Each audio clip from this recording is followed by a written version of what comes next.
What is going on, guys and girls? Welcome back to TVME. I'm of course Kevin, and it's time for The Walking Dead. We have finally reached that moment, the moment you've been waiting for, the moment I've been waiting for, the season 3 finale, and I'm pretty excited, but I'm also a little nervous for a number of reasons. First of all, of course, we've got the clash between the governor and Rick, and you know, if we go by normal television rules, then this has to be the episode where they clash, right? And in my estimation, there's going to be some sort of cliffhanger at the end as well. Whether the governor dies this episode, I don't know. I'm hoping so, but in a way I'm also hoping he doesn't, because I quite like him as a villain. But if he does die, I'll be happy. If they carry him on a bit, I'll be happy. The only thing I hope that doesn't happen is somebody from Rick's group dies. And I'll be honest, I didn't talk about it last episode in the review, and I'll quickly mention it here. The whole Maggie and Glenn wedding proposal. It was a really nice moment between Glenn and Herschel when he sort of gave him a wry smile as he gave him permission to marry his daughter Maggie. And I don't know, I've just got this weird feeling that they're sort of building up those two characters for a fall. Because I don't know if it's just because of The Walking Dead and what it's done to me in the past in terms of shocking moments when I at least expect something bad happens, i.e. Axel, i.e. Shane. It just seems to come out of left field, out of nowhere, and the way they've suddenly had this marriage proposal come out of nowhere, it frightens me that, like I say, they're putting him on that pedestal just to knock him off again. I just hope those two are okay by the end of this episode. I hope everyone in Rick's group is okay by the end of this episode. I hope we have no major deaths, because of course we had Mel last episode. I hope that's the death that they're ending the season on, apart from the governor. And yeah, I hope Andrea's okay as well. Even though I know a lot of you don't like her, I got a bit annoyed with her this season. I really did, some of her decisions. But, you know, I still feel protective of her because she's part of that original group. The group I grew to love in Season 1 and Season 2. And despite everything that's gone on, you know, the way she treated Michonne, I really like Michonne now. I like her as part of that Rick's group. I just hope, despite all that, she's okay, and maybe she can come back to Rick's group, because I feel like Rick would accept her again, because of the way when she left the prison before, when she visited them all in the prison, he sort of said goodbye and be careful to her, so he obviously cares about her. One little thing I'll mention as well, and I'll keep it short and sweet, and that's the whole Merle thing, of course, Merle's death. And I'm hoping Daryl is able to move on from that pretty easily. I mean, I believe the character knows who Merle is. I mean, Merle, let's be honest, has always walked a thin line of risk versus reward. So there's always been that chance that he might die. And he's always been on drugs from what we know about him. So his brother Daryl obviously knows that there was always a chance that he could die. So with that in the back of his mind, maybe he'll be able to move on from his brother dying pretty fast, and he'll be able to grow from that. And I don't mean in a callous way either. I know he loved his brother, but I also feel like he knows the risks his brother run day to day, even before the Walker apocalypse. But that's about it. I don't want to go too long because I want to get straight into the episode, and we can have a big review after about the episode. So let's get straight into it. This is the season finale of Season 3. We're here already. We're going to be in Season 4 soon. Oh, and I should quickly say before I go into it as well, this is the episode where I'm going to ask for Q&A questions about the whole of Walking Dead so far. If you've got any questions for me about characters, about situations, about my thoughts and feelings on anything, now is the time to put in your questions. That's enough from me. Let's get straight into the episode. Here we go.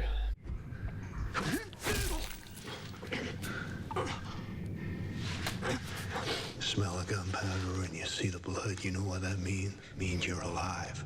You won. You kill or you die. What would your daughter think about what you are? She'd be afraid of me. But if I'd been like this from the start, she'd be alive today. Your friends at the prison? I'm gonna kill them all. And people are gonna help me. I had to stretch the truth a little bit, but just a little. Now they're foaming at the mouth. You're gonna kill her now. You're gonna show me that you've learned something. There is no way you are leaving this room without doing it. Please spin and lunge at the governor.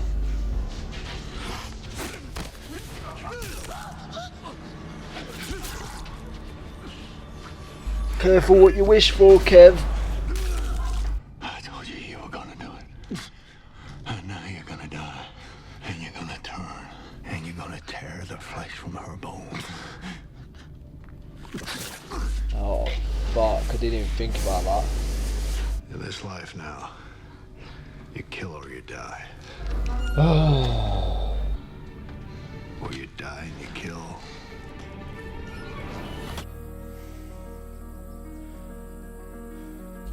She there to warn him he's making the wrong decision again. Merle never did nothing like that his whole life. I gave us a chance. The deal the governor offered about me, you had to think about it. You had to. I get it. So she has forgiven him. It seems that way anyway. I came real close. But you didn't. You're gonna have to count us out. This isn't our fight. We'll fight against the biters, not other people.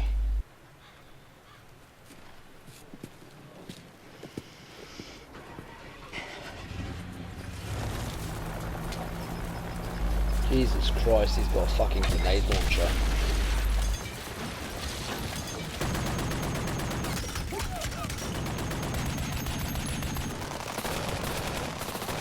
Jesus Christ, they're not messing about, are they? Holy shit.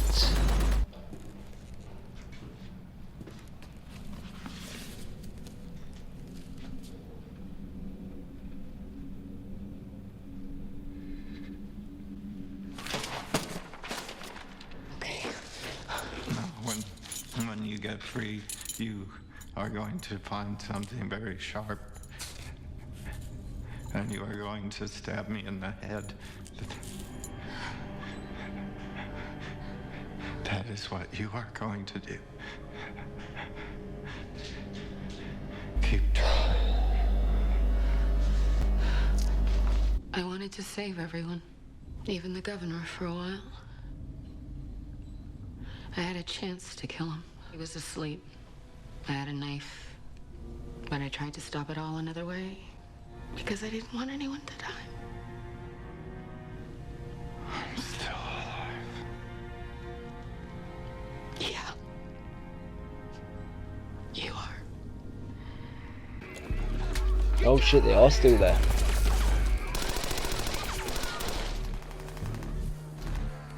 Should be there.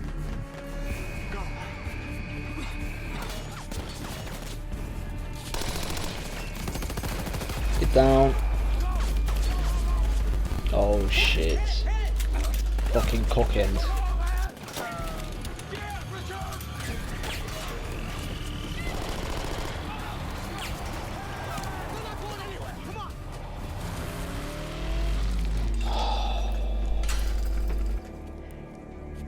We did it!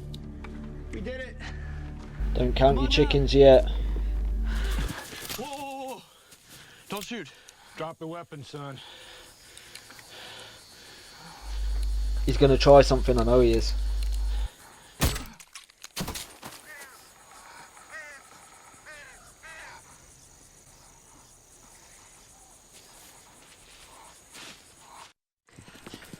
Holy fuck. That's a new line he just crossed. The kid was scared. He was handing his gun over. He said he drew. Carl said it was in defense.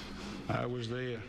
He didn't have to shoot. He had every reason not to. Maybe it looked like that to you. Rick, I'm telling you, he gunned that kid down. Fuck. When we're done fighting for a hole with a half-dozen psychopaths living in it, they can keep it. You've seen what they've done. Attacked us. This is crazy. Like, go home. Oh fuck, he's gonna shoot her.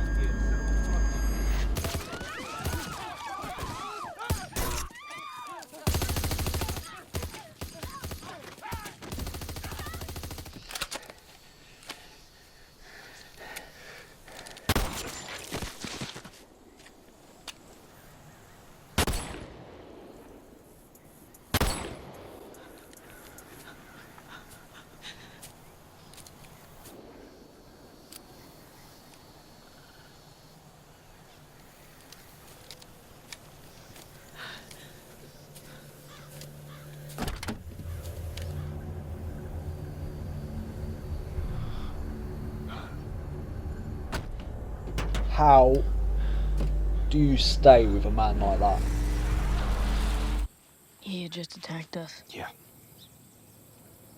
Yes, he had. Was he handing it over? I couldn't take the chance. I didn't kill the walker that killed Dale. Look what happened. You were in a room with the governor, and you let him go, and then he killed Merle. I did what I had to do. Now go. So he doesn't kill any more of us.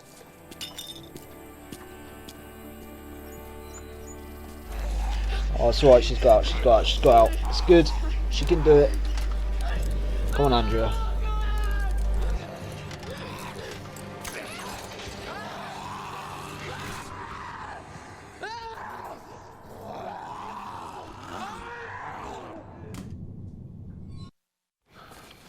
She got out, right? There's no way they didn't show it. She died. She had to have got out of that situation. Where's the governor? He fired on everyone. He killed them all. Why are you with them? They saved me. We're coming out. Tyrese, please don't do anything stupid, please. I like you. We were coming to finish this. Until we saw what the governor did. He killed them. Karen told us Andrea hopped the wall, going through the prison. She never made it. She might be here. This is where he had Glenn and Maggie. The governor held people here. Oh, fuck. I'm not so sure she did it this time. She got out. Are they going to walk in there and she's going to be a walker?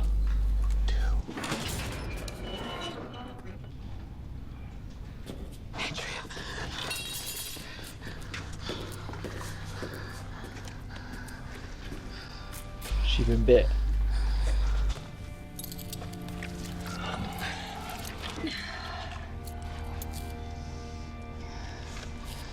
Judith, Carl, the rest of them.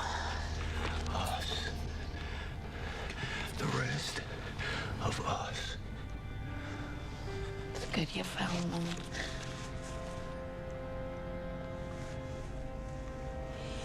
No one can make it alone now.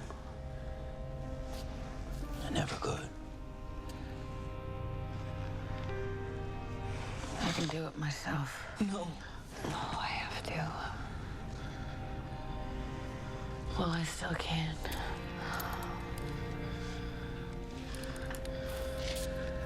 Well, I'm not going anywhere. I tried. You did.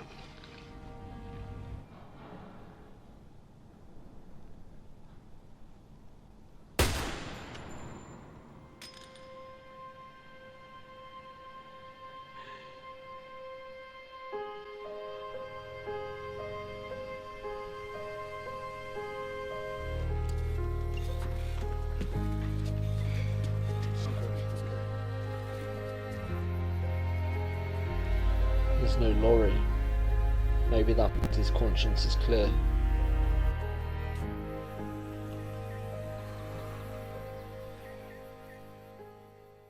So as you can probably tell from the change of clothes and the fact it's daylight, I was going to say sunlight, but obviously we're in England, so it's not sunlight, it's daylight.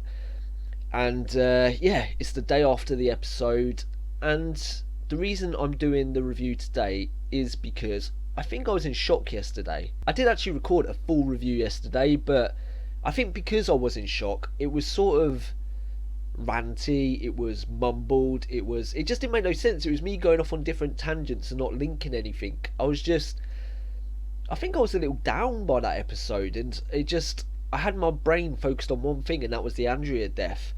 And yeah, it didn't come across well on camera. But suffice to say, I've had time to process it now. I've had a sleep, it's the next day, and the information is more clear to me. And actually going over it and editing has given me more pause for thought about what happened in the episode, and it's given me a bit of a clearer vision of all the parts that came together in that episode. So let's start off with Andrea, of course, and that whole scene, which I didn't see coming. You probably saw in a reaction I said that there's no way they would kill her behind a closed door, but they did. I did actually question it as it got closer. As Rick came up to the door, I was like, hang on a minute, this is The Walking Dead, of course they would. And they did. She got bit by Milton, and he's dead. She's now dead. You know, she killed herself, and that was truly a sad moment. I don't know if any of you guys watch Westworld, but there was a moment in that where, as Anthony Hopkins' character walks away from someone, another character shoots himself. And even though I felt more in this scene because I know this character better, it was the same sort of thing where it's that build up of tension as the character walks away, or as they're waiting outside the room and there's a silence, and then you just hear the gunshot, and then there's that realization that hits you that that character is now dead. It was very, very well done. And even though I was sad, and I was really sad, you know, you probably saw in the reaction that even though I didn't have quite the reaction I had with Laurie, it still, I felt it inside, you know, I was holding it back a bit. But like I say, it wasn't as bad as Laurie's one, and a lot of Laurie's was all about Carl and, you know, that whole speech with his dad, but it still hit me a bit more than Andrea's. And I've been questioning myself like overnight, trying to think, why didn't I have quite the same reaction as I did with the whole Laurie death scene? And I've come to two conclusions. One, The Walking Dead has just hardened me up, and I've now come to expect characters to die. Therefore, if someone dies, I've sort of always known it in the back of my head, and I'm like, okay, you know, you've run through this in your brain, you can get over this.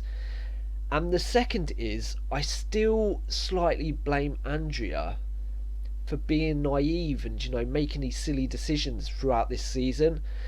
It's either that, or it could be a combination of two, which is more likely the case. I think I wouldn't call it a grudge. I don't hold a grudge against Andrea for what she did, and she even explained it a lot in this episode, how she just didn't want anyone to die, even the governor at one point. And, you know, you have to understand that, but still, I still sort of do. I don't feel like blame is the right word, because blame, it seems so judgmental, but I don't know, I feel like she could have ended the whole situation with that night where she could have stabbed him, and we talked all about that, or I talked about that, how I overlooked the fact that murder is hard, and but she still could have saved like a lot of lives by doing it that night. And I feel like I still do hold like a, for lack of a better word, I'm going to use it, but it's not what I mean, a grudge against Andrea for not ending it there and then. But again, I did feel sad about her death. It wasn't like it was like, oh, sod her, I don't care that she's dead. I did feel it. I did have a bit of a tear up. And actually, while I was editing, I actually had more of a reaction while I was editing the episode, you know, watching it over again. Because I think, because I've slept on it now, it's all sunk in a bit more. And seeing that scene again, it sort of hit me a bit harder. I have to say as well, big respect to Milton. Milton at that last minute, and I called it in the episode, I said swing round and stab the governor. He did it, but I also said that be careful what you wish for, because I asked him to do it, he did it, and look what ended up happening. I mean, it stopped him stabbing Andrea there and then, but in the long run she still got bitten, she still had to die. So Milton died in the process of that as well. Instead of one person dying, Andrea and Milton died. But Milton went out like a hero, you know, massive respect for Milton, despite like everything I've said in the past. I did say that I felt like he had a good moral compass, it's just that he put his work in front of that moral compass sometimes. But in this situation, he knew the gravity of this situation, he knew he wasn't going to kill Andrea, so he acted, but unfortunately it didn't turn out well for him, and as usual the governor got the upper hand. Let's move on to the governor now, shall we? Holy shit. I've said it, and I've kept on saying it whole season, his actions have just escalated and escalated. And in this episode, they hit an all-time high. They just hit that line. They didn't even hit the line and go over it. They literally ran to the line, took a piss on it, then ran like 25 metres in that direction. He basically just took his own gun and just sprayed them down as they were running away. All these people that had just fought for him, just because they saw that it wasn't worth attacking Rick's group, just for his stupid vendetta. I mean, and Andrea was right all along in a way, because she wanted to protect the people, because I guess in her mind she knew that the governor could do that sort of thing. And of course he did. I was so shocked in that moment, you know. The governor has been built up over this season, but I didn't think he would actually do that. And the fact those two guys stood with him as well after he did that, I think is so silly. Those guys are just as bad as him. I mean, if he can do that to those people, he could do it to those two guys as well. At any moment they could do something which he doesn't like, and he's proved that it will just kill you. So what is the point? While he had his back turned, one of them should have put a bullet in the back of his head. Even that guy Alan, who I don't particularly like, saw the error in his ways and pulled a gun at him, but he didn't pull the trigger, I suppose, and then the governor just shot him.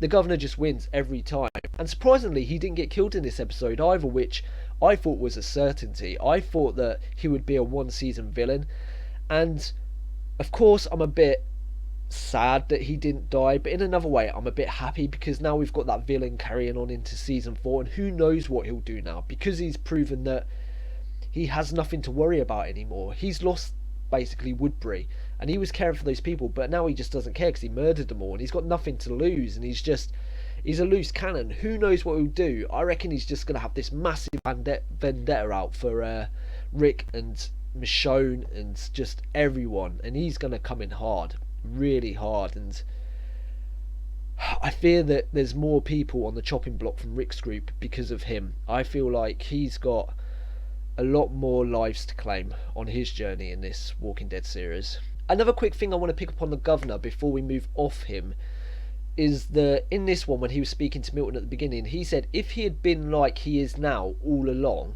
then his daughter wouldn't have died. That may be true. His daughter wouldn't have died, but if he had stayed how he was when his daughter died, then countless other people wouldn't have died, if you get what I'm saying. So I feel like he would, because he was her father, but you can't measure that one life, even though it is his daughter, against the countless people he has killed because of the person he has become. So I just wanted to point out that I think that argument of his is completely null and void. It doesn't work out right. In his own mind, I know it makes sense, but even in the Walking Dead world, it doesn't make sense at all. Moving off one psychopath to another, Carl. Holy shit. But I should actually put an asterisk next to this, because I feel like Carl has some grounds in this situation. Even though it was very cold, there's no denying that. It was a very cold moment from Carl. I even called out before Carl did what he did. I didn't trust that guy. He looked like he was going to do something. And maybe Carl felt the same way. And even said in this episode he wasn't going to risk it. He was going to do what he had to do. So even though I believe that moment was a bit cold from Carl, with what I said before he actually did what he did, I can't fully criticise him, because I even called out the fact that he might do something. So who knows, he may have. And if that kid had, like, as he went to pass over the shotgun, pulled it up and shot Carl or shot Herschel, I would have been so pissed off that one of them never shot that kid. So I can't have it both ways. And you know, I've been thinking about this all night as well. It's been sitting in my brain, and it's confused me a lot, because again, I can see arguments for both sides, and like I say, there's no doubt it was very cold, but was it the right thing for survival, or was it the wrong thing because he was going to hand over the gun? I don't know. And the only thing I will say is that I believe he said this. He said, put the gun down. He didn't put the gun down. He walked towards Carl and slowly went to hand it over. So there's every chance that he could have lifted that up and shot. So, I mean, you guys be the judge. It can be our question of the week if you want. Put it in the comment section below. Did Carl do the right thing? Because in my mind, I can see arguments for both sides.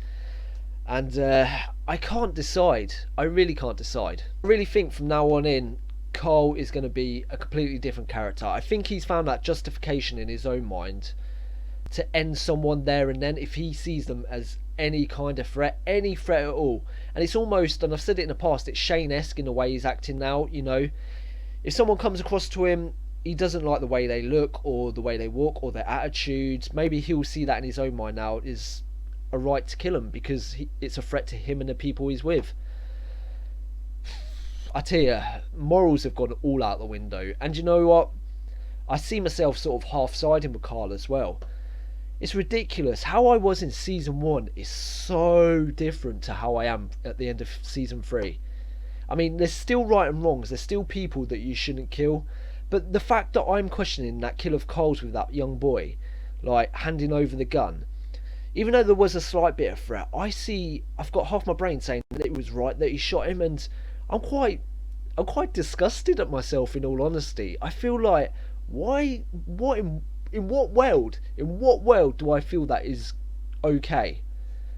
Apparently in the Walking Dead world. I'm doing it again, I'm talking myself in circles.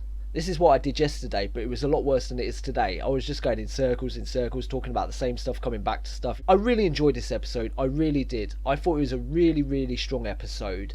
And The Walking Dead, as usual, surprised me in a few situations, i.e. with the governor surviving, with Andrea dying, with...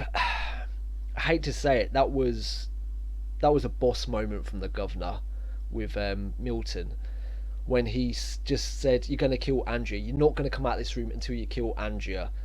And I mean, he went to stab the governor and he killed Milton. And, you know, he was right because Milton turned into a walker and he killed Andrea.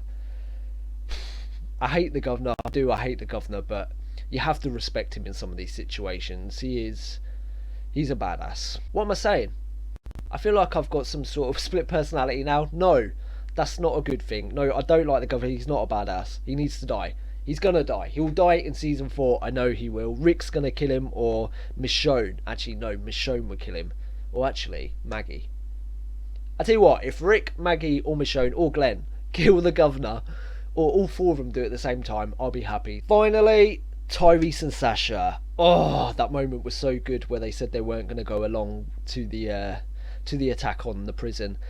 And I did worry for a second what the governor would do with them, but, you know, he needed someone back there to watch the group. So, you know, he probably would have dealt with him when he got back. He probably would have shot him, but luckily he didn't go straight back. I don't know where he is now, actually, the governor. He's probably out on the prowl waiting to attack Rick again, waiting for his opportunity. But Rick is at Woodbury with Tyrese and Sasha and that. And, of course, they brought all the group back to the prison. And that's one thing I want to touch on as well, actually. With all those people back at the prison, I don't feel like the show will focus on such a big group, so when the governor does come back, I feel like he will kill a lot of those people that survived from Woodbury, and then we'll get back to Rick's small group. So I feel like that's coming. I feel like that's what the governor's going to do when he comes back to the prison, because he will, let's be honest. Unless the whole group moved to Woodbury, but then again, why would they move the group that they rescued to the prison, and then just to move back to Woodbury? That makes no sense, ignore that. But yeah, I know he's got a vendetta, the governor. I know he's coming back. I feel like he's going to kill all those people, and maybe a few people of Rick's group. I hope not. That's one thing I'm glad about this episode. He didn't kill anyone of the main group. Even though I still see Andrea as part of Rick's group, she sort of had her own side story. And I sort of lost a bit of faith in her this season. I can't wait to get stuck into season 4. Like I say, there'll be a week break because I've got to do the Q&A and start the Walking Dead games. But after that week break, we'll go straight into season 4 and stick in our normal schedule, which is Tuesday, Thursday, and Sunday. Sunday isn't really a set date, but I've tried to do it every Sunday so far. But I can't guarantee that day. But again, I'll keep on trying to bring it as much as I can. So that's about it. Let's leave that there. Thoroughly enjoyed season 3. Easily my favourite season so far. It was absolutely incredible. So many amazing moments. We had character deaths which hit me hard. We had highs. We had just mad scenes with action, like that gun battle in this episode, which was absolutely nuts. And it's a wild ride. It has been a wild ride this season, and I've loved every minute of it. So until next time, thank you for watching, and bye bye.